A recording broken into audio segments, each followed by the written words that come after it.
பிரியமானவர்களே, ஆண்டவராகிய இயேசுவின் நாமத்தினாலே என் அன்பின் வாழ்த்துக்களை தெரிவித்துக் கொள்கிறேன். இந்த ஜூன் மாதத்திலும் ஏசப்பா நமக்கு கொடுக்குற வாக்குத்தத்த வசனம் என்னன்னு கேட்டிங்கன்னா, யோசுவா 3ஆம் அதிகாரம் 7ஆம் வசனங்க.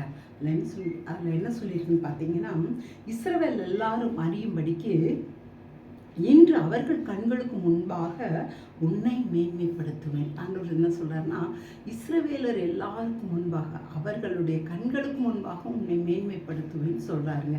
இந்த இது வந்து யோசுவா கொடுக்கப்பட்ட வாக்குத்தத்த வசனத்தை இன்றைக்கு ஏசப்பா நம்மளோட பேசுறாருங்க. இதுல என்னன்னு கேட்டீங்கன்னா, யோசுவாவுக்கும் இஸ்ரவேலருக்கும் என்ன சம்பந்தம்?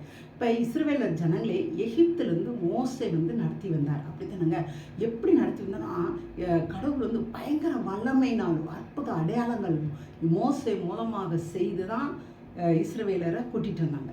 அப்போ இஸ்ரவேல் ஜனங்களுக்கு மோசையை பார்த்தோன்னு ஒரு பெரிய இம்ப்ரெஷன். சூப்பர் தலைவர், கடவுளுடைய ஸ்தானாபதி, அப்படி பெரிய ப்ராஃபட்னு கொண்டாடினாங்க மோசையை. அந்த மோசையோட வேலைக்காரந்தே யாருன்னு கேட்டிங்கன்னா இந்த யோசுவாங்க. அப்போ தலைவனுக்கு இருக்கா அதே வல்லமை யோசுவாக்கு இருக்குமாங்கிறது யோசிக்க வேண்டிய மேட்டருதே.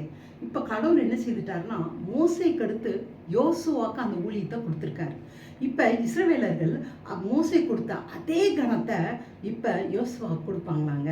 அது யோசிக்க வேண்டியது தான். ஆனால் கடவுள் என்ன சொல்கிறாரு, மோசை கொடுத்த அதே கணத்தை உனக்கு கொடுக்கும்படியா உன்னை இன்னைக்கு நான் மேன்மைப்படுத்த போகிறேன். இந்த ஜனங்கள்லாம் நீங்கள் ஒரு கற்பனையில் பார்த்தீங்கன்னா தெரியும், முன்னாடி என்ன நினச்சிருப்பாங்க, இவனா மோசை மாதிரியா இருக்க போகிறான், இவனால் அவ்வளோ வல்லமையாக செயல்பட முடியுமா, இவனால் நம்மளை வழி நடத்த முடியுமா, எவ்வளோ சீப்பாக பேசியிருப்பாங்க. ஆனால் அவங்க முன்னாடி யோசுவாவை கடவுள் வந்து மேன்மைப்படுத்தினார். எப்படி தெரியுங்களா? யோர்தானை 2ஆக பிரித்து. அதாவதுங்க, மோசே செங்கடலை 2ஆக பிரித்து தேவன் தன்னோடு இருக்கிறத நிரூபித்தது போல யோசுவா யோர்தானை 2ஆக பிரித்து தேவன் தன்னோடு இருந்து தன்னை அனுப்பினார் என்பதை அந்த இஸ்ரவேல் ஜனங்களுக்கு நிரூபிக்கும்படியாய் ஆண்டவர் அவனை அந்த இடத்துல மேன்மைப்படுத்தினாருங்க. இன்னைக்கு கூட நீங்க எந்த சூழ்நிலையில போறீங்க? ஒருவேளை உங்களை ரொம்ப சீப்பா பார்க்குற ஜனங்கள் மத்தியில இருக்கீங்களா? உங்களை ரொம்ப லீஸ்டா நினைக்கிறாங்களா? ஆண்டவர் சொல்றாரு, அந்த ஜனங்கள் மத்தியில உங்களை மேன்மைப்படுத்துவேன். அது எப்படி? அற்புத அடையாளங்கள் மூலமாக உங்களை அப்படியே மேன்மையா அவங்கள நல்ல ஐஸ்வர்யத்தில், உங்களை கனத்தில் உங்களை உயர்த்தி அவங்களாம் பார்த்து ஆச்சரியப்படத்தக்கதாக எப்படி அவங்களாம் நினச்சிருப்பாங்க. அப்படித்தானங்க, யோசுவானால எப்படி இந்த இதை யோர்தானை நம்மளை கடக்க வைக்க முடியும்னு நினச்சிக்கிட்டு இருந்தாங்க. ஆனால் அந்த நேரத்தில் அதே யோசுவா மூலமாக அந்த யோர்தானை பிளந்தோடனே அந்த ஜனங்கள்லாம் ஆண்டாங்க. அப்பா, மோசே கூட இருந்த அதே தெய்வம் தான் யோசுவா கூட இருக்கிறார் நினச்சாங்க. அதே போல் இன்னைக்கு ஆண்டவர் சொல்கிறாங்க, இந்த செய்தியை கேட்குற உங்களை இந்த மாதத்தில் மேன்மைப்படுத்த போகிறாருங்க. எந்தெந்த இடத்துல அசிங்கப்பட்டு அவமானப்பட்டு வெட்கப்பட்டு இருக்கிறீங்க, அந்த இடத்துல ஆண்டவர் உங்களை மேன்மைப்படுத்த போகிறாருங்க. பிள்ளை இல்லை, திருமணம் ஆகலை, அல்லது திருமணம் ஆகி பிரிஞ்சு இருக்கிறோம், இப்படி அவமானத்தின் மத்தியில் போகிறோம், வேதனையில் இருக்கிறோம், எல்லாரும் எங்களை பார்த்து சிரிக்கிறாங்க, என் ஃப்ரெண்டுக்கிட்ட கூட என்னால் முகம் கொடுத்து பேச முடியல, இப்படி ஒரு வேதனையான சூழ்நிலையில் இருக்கீங்களா?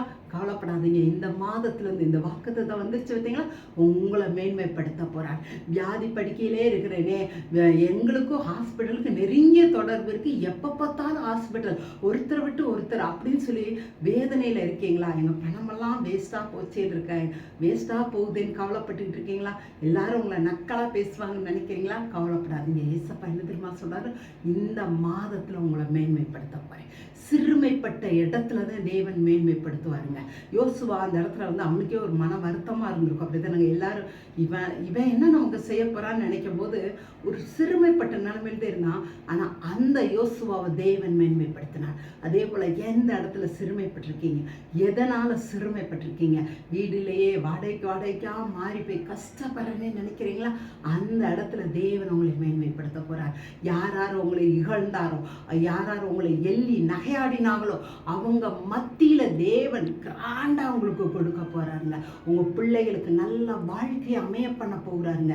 நல்ல ஒரு ஆசீர்வாதமான வாழ்க்கை உங்க பிள்ளைகளுக்கு அமைய போகுதுங்க. ஆமாங்க, ஆண்டவர் அப்படிதாங்க சொல்றாரு. என்ன உங்க எதிரிகள்லாம் நீங்க விழுந்து போகணும்னு நினைச்சாங்கல்ல, அந்த இடத்துல ஒரு மேன்மையை கொடுத்து அவங்கள வெட்கப்படுத்தி உங்களை அவங்களுக்கு அதிகாரியாக, உங்களை அவங்களுக்கு தலைவராக, அநேகர் உங்களை தேடி வரக்கூடிய ஒரு நிலையில ஆண்டவர் இந்த ஜூன் மாதத்திலிருந்து உங்களை வைக்க போறாருங்க. எனவே அன்பான தேவ பிள்ளைகளே, இந்த வார்த்தைக்கு நீங்க அர்ப்பணிங்க. அப்பா, நீங்க இந்த வார்த்தை எனக்குன்னு கொடுத்துருக்கீங்கன்னு எடுத்துக்கொள்ளுங்க. இந்த வார்த்தையை அப்படியே ரிசீவ் பண்ணுங்க. இசப்பா, இந்த மாசம் இந்த அவமானங்கள், இந்த இல்லாமை, இந்த தரித்திரம், இந்த வியாதியின் மத்தியில ஒரு பெரிய அற்புத அடையாளத்தை செய்தி என்னை உயர்த்த போறீங்க, என் தலையை நிமிர்த்த போறீங்க அப்படின்னு சொல்லுங்க. சொல்லி இந்த வசனத்தை அப்படியே அறிக்கை செய்யுங்க. இன்னையிலேருந்து வசனத்தை மனப்பாடம் பண்ணி வச்சுக்கோங்க. டெய்லி சொல்லுங்க, என்னை மேன்மைப்படுத்த போறேன், என்னை மேன்மைப்படுத்த போறான், நான் உயர போறேன். எல்லாரும் எல்லா ஜனங்களுக்கு மத்தியில, என் ஃப்ரெண்ட்ஸ் மத்தியில நான் உயர போறேன்னு சொல்லிக்கிட்டே இருங்க. தேவனே வாழ்க்கையில் அற்புத அடையாளங்களை செய்ய போறார். அப்படி கடவுள் சொன்ன வார்த்தையை பிடிச்சு நம்பிக்கையா பேசிக்கிட்டு இருங்க. கூடிய சீக்கிரம் ஆண்டவர் உங்கள் தலையை உயர்த்துறத பாருங்க. நீங்கள் உயர்ந்த இடத்துல வைக்கப்படுவீங்க. உங்கள் குடும்பம் உயர்ந்த இடத்துல வைக்கப்படும். நீங்கள் நன்றாக இருப்பீர்கள். அப்பா, ஹல்லேலூயான்னு சொல்லுங்க. தேவன் இந்த வார்த்தையை கொடுத்ததுக்கு அவருக்கு நன்றி சொல்லுங்க. ஆமேன்னு சொல்லுங்க. தகப்பனே, உமக்கு நன்றி செலுத்துகிறேன். ஆண்டவர் உங்களுக்கோடு பேசின அந்த நல்ல வார்த்தைக்காக நம்ம ஜெபிக்கலாம். தகப்பனே, உமக்கு நன்றி நன்றி நன்றி அப்பா. இந்த நல்ல ஒரு தேவ வார்த்தை இந்த இடத்துல நீங்கள் பேசி கொண்டிருக்கிறபடியா நன்றி செலுத்துகிறேன். யார் யார் ஆண்டவர் வெட்கத்தோடு அவமானத்தோடு சங்கடத்தோடு ஆண்டவர் வேதனையோடு இந்த இடத்துல நிற்கிறாங்களோ, அவங்க வாழ்க்கையில் ஒரு அற்புத அடையாளத்தை செய்து அவங்களுடைய தலையை உயர்த்துவீராகப்பா. அவங்க தலையை உயர்த்துவீராக. அப்பா, நன்றி அப்பா. எப்பக்கமும் இருளா இருக்குதே என்று கதறிக்கொண்டிருக்க அவங்களுக்கு ஒரு ஒளி உண்டாகட்டும் அப்பா. விடியல் உண்டாகட்டும். மேன்மே இந்த வார்த்தையை நீங்க ஒளியாய் கொடுத்திருக்கீங்க. இந்த ஒளி ஆண்டவரே உங்களுக்கு பெருகட்டும் ஆண்டவரே. எல்லா பிரச்சனையிலிருந்து இவங்களை விடுவிப்பீராக. விசேஷமா வியாதியில் உழண்டு கொண்டிருக்க அவங்களுக்கு காமெடி சமூகத்துல வர்றேன். இப்பொழுதே இயேசுவின் நாமத்தினால அவங்களுக்கு விடுதலை வருவதாக.